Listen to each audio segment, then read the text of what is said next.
is going to get you the biggest bang for the buck. If you have 4 to 6 hours, use 1 and 2. If you have 6 to 8 hours, you're going to use number 3. If you have more than that, you probably need to get a little bit of a life, and then you can jump in. Now, the other caveat with this, if there's activities you like hiking and stuff like that, by all means, go do it. We're not telling you not to. Just be aware that where you're spending your time is going to dictate how much fat you lose. So another thing that we do is assessments. So the FMS, we ought to do that prior. We have to know somebody's movement limitations. If we don't, we can't maximize their performance. If their spinal alignment is off, which we're going to get into the neurological stuff here in a minute, they're going to have a very hard time burning calories because they're not getting a full signal.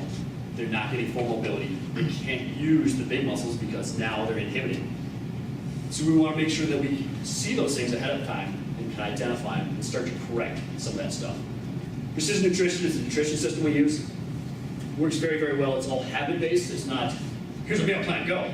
Because guess what? Only 5% of the population can actually follow that psychologically. So you have to go with habit-based. So we go with habit-based stuff there.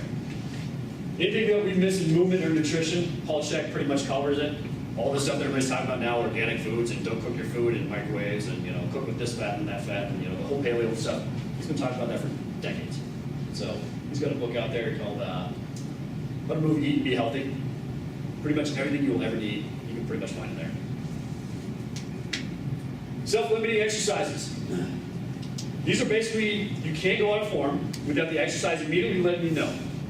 So basically, you will either not be able to complete the rep, or the exercise is going to be like, hey, you're doing it wrong. So barefoot running. If you do the exercise wrong with barefoot running, it's going to hurt really bad. You're going to find out afterwards, if not during. So this is going to self-limit you on what you can do.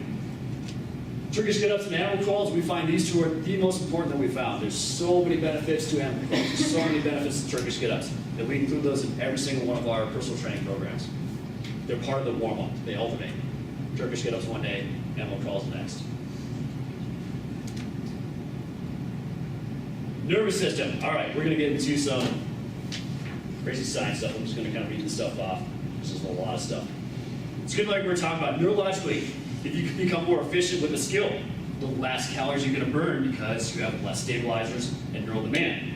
But if you're doing resistance exercises and the load is increased, you're going to become stronger. So there's kind of twofold there. If you are able to increase the load, then you're going to again burn calories. But as you become more efficient, you're not going to burn as many calories. And again, the running and push-up example, the less weight you become, so the lighter you get, the less and less calories those are going to burn. And be more efficient at the skill. Flexibility is passive stretch, mobility is active, reactive drills. So if I say, hey, I want you to do kettlebell swings, and when I say red, then you can switch hands. And when I say blue, maybe you're going to go to 2 hands. And when I say maybe yellow, maybe you're going to go to a different exercise or something like that. Having to react causes micro flinches, which is going to burn more calories. It's kind of a little theory that's out there. Agility, you can't really change reaction time, but you can change the moment you interpret the signal. Think of black belts. Everybody's like, oh, they're really cool. What they're happening is that they're perceiving things faster. They've seen these things so many times in so many different variations that there's nothing that surprises them. As soon as they see that little muscle twitch, they know what's coming. That's what reaction time really boils down to, is how soon can you interpret what's happening. Isometrics with a slow eccentric, like a pull-up, where you can't get your chin over the bar. You can hold as long as possible, so let's say you get up here and you can't quite get it over. You're going to get a strength increase 10 to 20% in either direction. So eventually, you're going to be able to get over that bar because you're going to get a strength increase into this range of motion. So 10 to 20 degrees in either direction of an exercise. So if you can't quite get a pull-up, can't quite get a push-up, go down as low as you can, hold it, slowly lower. So if it's like a pull-up, slowly lower. Take your time, about 4 seconds or more. That's going to help build up that strength to get over. Caution with that. You're going to get sore very quickly with eccentrics, so don't do a lot of them. Unstable surface training. The goal is to build more muscle instead of fat loss. Then you're going to work less on unstable surface after your first one. If building muscle, losing fat, your unstable surfaces should be your first set. So we're talking about those old pillow type stuff. You You can use a couch cushion, TRXs, things like that, that are going to be a little bit unstable. Using ring training.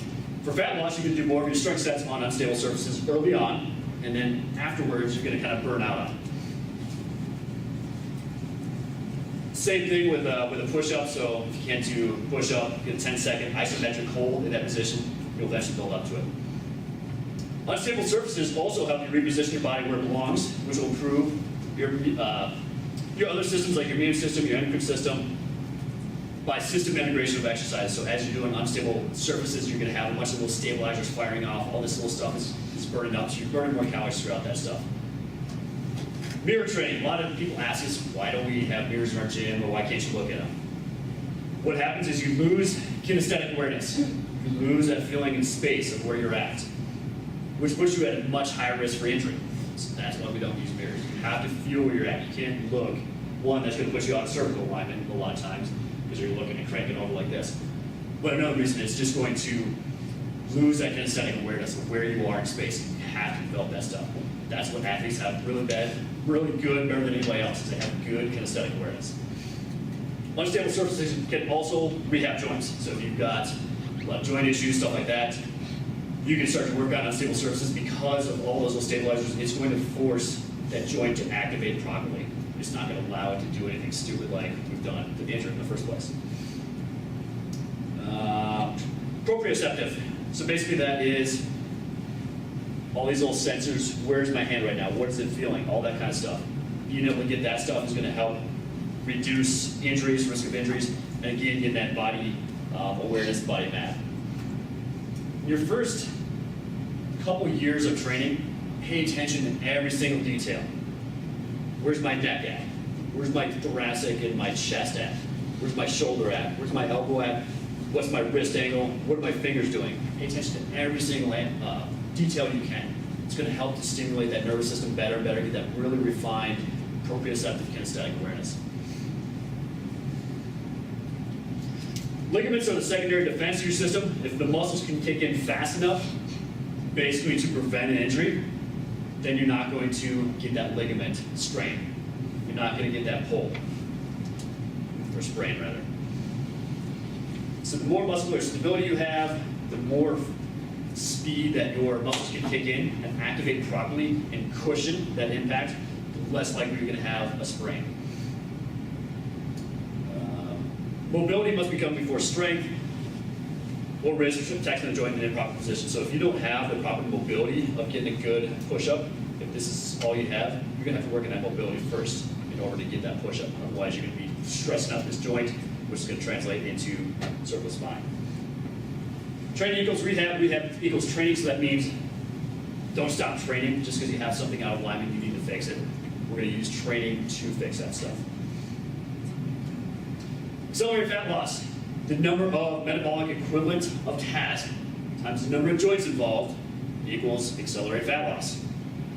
So each joint has got their own little local metabolism.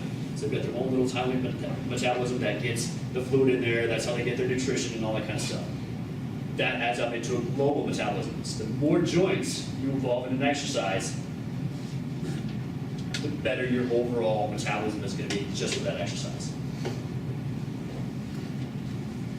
Another big slide here. So planned movement. This is going to increase what's called the premotor activation, which is using the movement planning center of your brain. So basically, if you can visualize what you're going to do prior to doing it, you can increase your strength by up to 30%. So visualizing a movement before doing it can increase up to 30% strength. Now obviously if you've got a matched up lift at 205, it's not going to put you up 30%. But the signal that your nerve is sending is going to kick it out pretty good. Realign the spine, so like we were talking about. My buddy Dr. K does a lot of this neurological stuff. He's a physical therapist down in Miami. He has not found a single case of carpal tunnel that did not start at the neck. So if you're having joint problems, anything like that, there's a good chance that you've got some kind of muscular imbalance around these vertebrae that is starting to pinch off those nerves, which then reduces the blood supply, which then shoots a partial signal to the muscle. So let's say we're shooting to my bicep here.